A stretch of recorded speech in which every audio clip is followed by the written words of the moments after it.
Hello, hello, hello, hello, hello. I've been really finding that I enjoy doing these types of videos recently, so I'm gonna just do more when I feel like doing them. I don't know. It's fun to just kind of like turn the camera on and just talk to you guys. So today we're gonna talk a little bit about why I'm excited for the rotation happening in the 2025 Pokemon TCG season.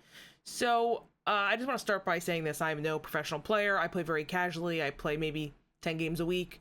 I don't go too crazy, but I have been testing out the post rotation stuff for a little bit. I've been talking to people about it in my local community. I've been doing some test games on my own, some test games on PTCGL, and I've come to really realize that I think this rotation's not getting enough credit for the issues that it's fixing. And although I have a couple things I'm a little worried about, which we'll get into, I think overall I see the direction that Pokemon is taking in this new format, and hopefully they can stick to, because I'm a little concerned about a couple of cards. But let's just talk about some of the things that we're losing. I'm not going to go through everything because I'm sure you guys have seen like 10 videos on this already, and I'm going to miss something important. But some of the highlights for the cards that I think were problematic, we'll go through that first. So things like Pokestop, Dark Patch, Trekking Shoes, I just think that those cards accelerated the game too much. They were fun to play, flip the Pokestop. Did you hit any items, or did you discard 3 Sadas? It was kind of always a little bit of a gamble, but it was fun to play with.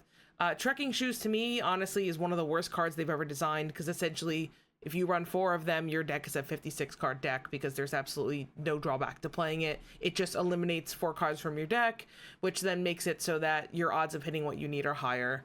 I don't like that kind of gameplay. It just feels like a nothing card.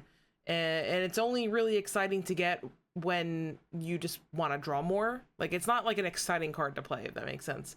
So those cards are rotating, and I think it's actually good that those cards are leaving, because I just don't think they were super healthy with the meta.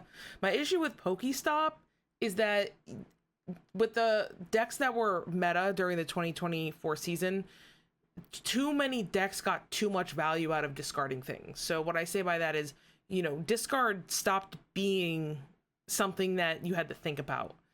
Really, the only thing you were kind of upset to discard were some supporters, but you could always pad them back in. And I guess tool cards, because I don't think we have any tool discard retrieval, but like energies, I mean, a bunch of decks play out of the discard, whether it's how much you have in there, whether you're playing like, I think Ceruledge actually is how much you have in there. And then on top of that, some decks just straight up grab energies from discard. So like Turbo Moon, Bolt, and stuff like that. It's just, it's kind of like, oh cool, I actually want to throw that in there. So you're looking at it, it's like you Pokestop, you're actually excited to discard certain things, and I think that's a unique archetype that can be explored more. But at the same time, I'm just kind of like, too many decks play like that in the format. There's no real like, ooh, that was a really bad Pokestop to a lot of decks in the meta. Items were also hard to get out. I believe there's only one card that brings items out, but the thing is Pokestop lets you grab items. So really the only thing you're like upset about getting in there would be Pokemon or tool cards. But Pokemon, you have a lot of tools to grab from the discard too. So it's like, I don't know, it just accelerated decks too much. Decks became too fast for like no downfall. So I'm honestly glad that Pokestop's out of the meta. It's kind of the same thing with Radiant Greninja, to the extent of Radiant Greninja just does too much on a basic level Pokemon. And I think that's also just my issue with the format in particular, is that basic level Pokemon just have way too much power attached to them. Aside from the fact that the Greninja attack is very, very good, although you really only kind of ran it in like 2 decks, the fact that you could just discard an energy to draw 2 cards or 3 cards was just kind of crazy to me, again, because a lot of decks wanted to discard energies. So there's no trade-off there. For very few decks is there actually a trade-off, and therefore you're just accelerating your deck further. And the fact that it's a basic Pokemon and it's a single prizer, it's like, sure, you could kill it, but like they can easily just get it back, and you're only getting 1 prize. Like, you might be ruining your prize map for that. So I'm kind of excited to see that go as well. Although I like the design of the card, I think it's cool. I do like that going into 2025, it seems like that level of power is shifting away from the basic Pokemon to stage 1 or stage 2 Pokemon. So I guess let's talk about that. I think it's really cool to see that now there's going to be more room for counterplay in Pokemon. I play a lot of Magic the Gathering. I'm ass at it, but I do enjoy playing it. And one thing that I like about Magic is that I feel like I have a lot of things I can do on my opponent's turn, or like interaction, things I have to think about. Is this going to get countered? Is this spell going to resolve? Will this trigger somebody else's trigger on their side of the field, stuff like that. And in Pokemon, you really don't have that option. You know, in Pokemon, it's when it's your turn, and your opponent doesn't have any say about what you do. And while I don't necessarily think that's a bad thing, it does make it a little difficult when, you know, your opponent's kind of able to do what they want for no repercussions. Like, the only downside of a Pokemon benching, or of your opponent benching a two-prizer, would be, hey, there's a two-prizer here for you to kill. But you can't react or stop something from happening.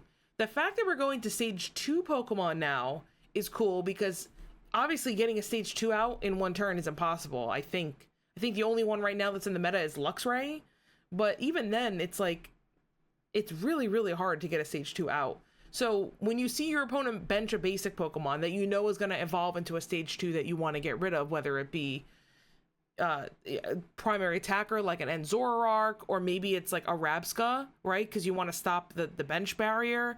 You know, Quavel's a stage 2 that gives you draw support and energy attach, you know, stuff like that. Like, you have time now as an opponent to react, because in Pokemon you're never going to be able to play your cards on your opponent's turn. Like, that's just fundamentally how that game is designed. But if we are going to sit here and find ways that we can get as close to that level as possible, I think this is your next best bet. And that's why I'm excited, because I really like that now I feel like I have some time to stop something from happening before it happens. There's more decisions being made, instead of, oh, my opponent just got a really lucky top deck and just got like their Greninja out, versus, oh, he had to get his Sobble out to then evolve. You know, like, I could have killed the Sobble before it became a Greninja. I had to make my opponent think about that. That changes my game plan. And I think that that's actually really healthy for the game. Another thing too I wanted to talk about was, I'm excited that damage counters matter again. So there were a lot of like anti-damage counter, anti-like spread with Manaphy, Jirachi. I think Jirachi's still in the meta, but that's damage counters, that's not damage, which kind of shut off a lot of decks. The problem with those cards was, you know, they're basic Pokemon, so you just fetch it with a nest ball and you just play it in your turn, and oh, my opponent's strategy is like cooked. Now they have to boss up and kill a Manaphy. Like, it doesn't really invite extremely fun gameplay. Now, I know why they put that in there. I know they had to counter certain things that they printed. Like, I know it was there to stop Greninja, but I just don't think, like, now that Greninja's gone, like, we don't need those cards in the meta anymore, which is why they didn't reprint them, at least yet. So now when I look at the decks, I'm noticing that a lot of the decks in the format, a lot of the new cards that came out in Journey Together have like either cleave spread damage, or they do bench damage on, you know, with counters, or with just straight up damage. And I think, even though they're in small amounts, right, we have Duskull, which is 5, we have Zacian, which is 30, I think there's another one, I don't remember off the top of my head, but there's another one that does, oh, we have Frostlass, right, that does damage counters to anything with an ability. So we have multiple things in the meta that just slowly stack on, which, while you're slowing down the game and maybe the first kill comes a little bit later in the game, I don't necessarily know if that means the game overall is slowed down. You know, one of my biggest complaints about the last format was that it was just way too fast. I'm not gonna lie. Like, the fact that, you know, if I didn't get a turn 1 setup on Dragapult, I fell over to like Raging Bolt or something like that. You know, the fact that there were multiple decks in the 24 format, which was, you need to attack on your first turn and kill something, or you fall too far behind. I don't like that kind of gameplay. I don't like one shots, unless they're very, very far and few in between and they become more like glass cannons. Then, you know, we could talk about that. But, you know, there's just too much. There's too much one shot in 2024. So, you know, a lot of those mechanics are gone. There's still a couple of them. Like, for example, Mamoswine, right? Like, Mamoswine can one shot a lot of things, but Mamoswine's a stage 2, you know, and you need time to build up to that. Like, I think Mamoswine's going to be a fun deck. I don't know how good it's going to be, but I like that kind of playstyle where it's like, okay, you get rewarded for setting up multiple stage 2s, and if you're allowed to set up multiple stage 2s, well, then you win the game. But at least your opponent has some counterplay to that, versus just slapping down a 240 HP basic Raging Bolt, and then, okay, well, oh, they hit Sada's, okay, GG. You know, it's just not fun. So I'm excited to see that some of these decks are going to start playing that. I'm not so excited about the poison counter builds, I'm not going to lie. I am a little afraid that the poison builds, while I don't personally find them fun, I don't find them fun to play as or against. I'm a little concerned about that archetype. I don't necessarily know if it's going to be like a huge problem, but it's something to keep an eye on at the very least.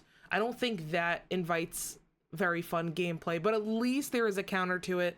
You know, you can, I think it has to be in the active to do the extra. I think Petron has to be in the active for the extra 5 counters or something like that. You know, so you can boss things around, you can kill things, you could stop the stadium. So you have some counterplay there. I don't think it's going to be as bad as some of the issues that I had in the 2024 format. The other thing, honestly, like, this is kind of a hot take for some reason, but I'm just going to say it anyway. One of the problem cards that are still sticking around is Professor Sada's Vitality. I think that card is a huge problem, and I think you should keep an eye on it because I think it invites a lot of really, it's too good. So the fact that a supporter card lets you draw 3 cards and attach 2 energies from the discard pile for free, I know that that's like the main engine for Raging Bolt, and I know that it's not great because it only affects ancient Pokemon. I just worry because I think that card just provides just straight up too much value. I'm not gonna be out here and be like, oh yeah, it's game breaking, because I don't think it's game breaking, but I do think that that's gonna be a card where if more ancient Pokemon are printed, it could enable some wacky stuff. It could give too much power to Turbo, I should say. Although it seems like the ancient future archetype's kind of a thing of the past. I do think that, you know, it's something to think about going forward. All right, so let's talk about the next card that I think we should keep an eye on, because unfortunately it's going to be in the format for a little bit longer. Pheasantipity EX. Now, Pheasantipity EX allows you to draw 3 cards if one of your Pokemon was knocked out on your opponent's last turn. So the problem with Pheasantipity EX is not necessarily the ability in and of itself in a vacuum. The issue with Pheasantipity is we're entering a format where there isn't a lot of draw support, or at least a lot of good draw support. The draw supports that's there is actually kind of hard to get to. We're losing Bibarel, right? We're keeping Mew, but Mew's like not super good. We're losing Ninja. So when you get Iono'd late game, it really hurts. Having Pheasantipity kind of just like bails you out of that. At least Mew has a limitation on it because you have to keep your hand size down to a certain size.